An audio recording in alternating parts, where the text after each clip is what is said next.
हर दरवाजा खटखटाया, हर चौखट को चूमा, लेकिन सुना किसी ने नहीं। कटिहार में बना नवनिर्मित बस स्टैंड 9 साल पहले मुख्यमंत्री ने उद्घाटन किया, लेकिन शुरू नहीं हो सका। अब इसी को लेकर कटिहार के एक शख्स जो कि भूख हड़ताल पर बैठे हैं और 10 सितंबर से ही बैठे हैं, लेकिन अब तक इनकी सुधि लेने वाला कोई नहीं आया। क्या कहते हैं त्रिभुवन जी, चलिए उनसे भी बात करते हैं और देखते हैं कि इन मुद्दों को लेकर कहां कहां गए।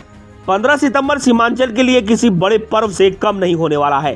प्रधानमंत्री नरेंद्र मोदी और मुख्यमंत्री नीतीश कुमार की मौजूदगी में पूर्णिया को हवाई सेवा और नई ट्रेनों की सौगात मिलेगी।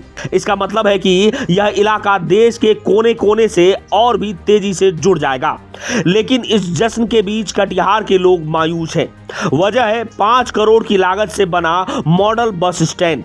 9 साल पहले तैयार तो हो गया, मगर आज तक यहां से बसों का परिचालन शुरू नहीं हो सका। हालत यह है कि करोड़ों की लागत से बनी यह इमारत अब नगर निगम का कचरा डंपिंग पॉइंट बन चुकी है। स्थानीय लोगों का कहना है कि सरकार ने सपना तो बड़े दिखाए, लेकिन सुविधा के नाम पर उन्हें सिर्फ गंदगी और परेशानी मिली। यही कारण है कि अब कटिहार बस स्टैंड संघर्ष समिति के बैनर तले लोग भूख हड़ताल कर आंदोलन कर रहे हैं। उनकी साफ मांग है कि इस मॉडल बस स्टैंड को जल्द से जल्द शुरू किया जाए ताकि यात्रियों की सुविधा मिल सके।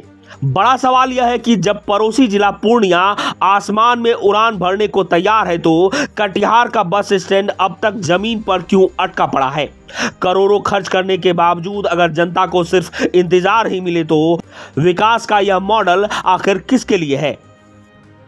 बस स्टैंड से बस परिचालन और 5 सूत्री मांग है हम लोगों का बस स्टैंड संघर्ष समिति का कि कचरा डंपिंग बंद हो, पुलिस चौकी का निर्माण हो और जो बस स्टैंड का नाम है शहीद जगदेव बाबू के नाम से रखा जाए। और यहाँ पर जो बस स्टैंड के बनावट में जो भ्रष्टाचार हुआ उसके लिए हम लोग उच्च स्तरीय जांच की मांग के लिए जो है आमरण अनशन कर रहे हैं, क्योंकि जो लिखा पढ़ी का जो मामला था वो लिख पढ़ के बहुत लंबा लिखा पढ़ी हुआ और बहुत बार आप लोग के चैनल के माध्यम से न्यूज़ में भी चला, लेकिन ढाक के 3 पात वाली बातें कुछ होता नहीं दिखा। तो हमको लगा कि अनशन ही एकमात्र रास्ता है जिसको हम लोग कर सकते हैं। क्या देखिए, बस स्टैंड बनने से पहले हम जब गांव कहीं हम काम कर रहे थे, नौकरी कर रहे थे, वहां से जब हम काम छोड़ के आए तो हमको पता चला कि मेरे गांव में बहुत सारा डंपिंग हो रहा है। डंपिंग से बहुत मक्खी, बहुत परेशानी, बहुत दुर्गंध। तो हम पहली बार एक आवेदन जो है कलेक्टर को समर्पित किए थे। हमने कहा था कि सर डंपिंग से हम लोग को बहुत परेशानी है। तो उसी समय जिलाधिकारी हमको बताए थे कि देखो वहाँ पे ना बस स्टैंड प्रस्तावित हुआ है, वो बनेगा ना तो डंपिंग बंद हो जाएगा। फिर एक तो मामला डंपिंग का हम लोग उठा ही रहे थे, दूसरा पता चला बस स्टैंड भी बन गया। तो बड़ा खुशी हुआ गाँव वालों को, हम लोग को भी रोजगार का मौका है और हम लोग का गाँव जो है सुंदर हो जाएगा। लेकिन क्या पता था कि गाँव सुंदर होने के बदले छुछुंदर हो जाएगा। पूरा गांव में डंपिंग हो रहा। तो बस स्टैंड से जब बसें नहीं चलाई गई तो मजबूरन मुझे वो बस स्टैंड चालू करने का भी जो दूसरा वाला जो ये है उसको भी हमको शुरू करना पड़ा कि जिला प्रशासन को और राज्य सरकार को कहना पड़ा कि बस स्टैंड चालू करिए, कचरा डंप करिए। आप सीएम नीतीश कुमार से भी मिले थे, इन मुद्दों बस स्टैंड से बस परिचालन और कचरा डंपिंग ये 2 मुद्दा को लेके माननीय मुख्यमंत्री से मुलाकात हुई थी 2021 में पटना में।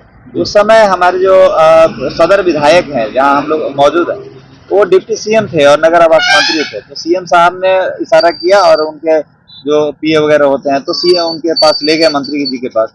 तो मंत्री जी जब देखे तो राम सलाम हुआ तो बोले कि अभी आप चलो इधर से, चलिए त्रिभुवन जी, मैं हम लोग तुरंत उस पर संज्ञान लेते और करते हैं। देखिए 21 के बाद 25 हो गया और हम देख रहे हैं कि उनके द्वारा भी कहीं कुछ नहीं हुआ, चीफ मिनिस्टर के द्वारा भी कुछ नहीं हुआ। माननीय प्रधानमंत्री को, राष्ट्रपति जी को हमने चिट्ठी के माध्यम से सभी को बताया है कि हम लोग बड़ा परेशानी में है सर, इसको किया जाए। लेकिन जब हम कुछ नहीं होता देखे तो हमको लगा कि अनशन करना चाहिए। ये आमरण रहेगा जारी? ये आमरण अनशन तब तक जारी रहेगा जब तक कोई ऐसे व्यक्ति हमें इस तरह से श्योर शॉर्ट ये नहीं कर दे, आश्वस्त नहीं कर दे कि हम सरकार से हमारी बात, कम से कम जिला प्रशासन से हमारी बात नहीं पहुंचानी। जिला प्रशासन आप लोग के माध्यम से, जिला प्रशासन पहले भी जान रहे हैं डीएम साहब, और आप लोग के माध्यम से जान ही जाएंगे। लेकिन हमको कम से कम जो संयुक्त सचिव है, ज्वाइंट सेक्रेटरी है या सीएम साहब है, उन तक तो जो मुझे लग रहा है ऐसा कि जिस तरह से अभी चुनावी साल है और जिस तरह से फंड और योजना बांटा जा रहा है, अगर हमारी बात मुख्यमंत्री जी तक आप लोग से पहुंच जाए, मेरा कर जोड़ के निवेदन है कि हम लोग को भी शौक नहीं है कि भूखे धरना पे बैठना तकलीफ होता है, परिवार छोड़ के, सबको छोड़ के। तो ये अगर बातें सीएम साहब तक पहुंच जाए तो मुझे पूरा विश्वास है कि मुख्यमंत्री जो हैं वो चालू कर देंगे बस।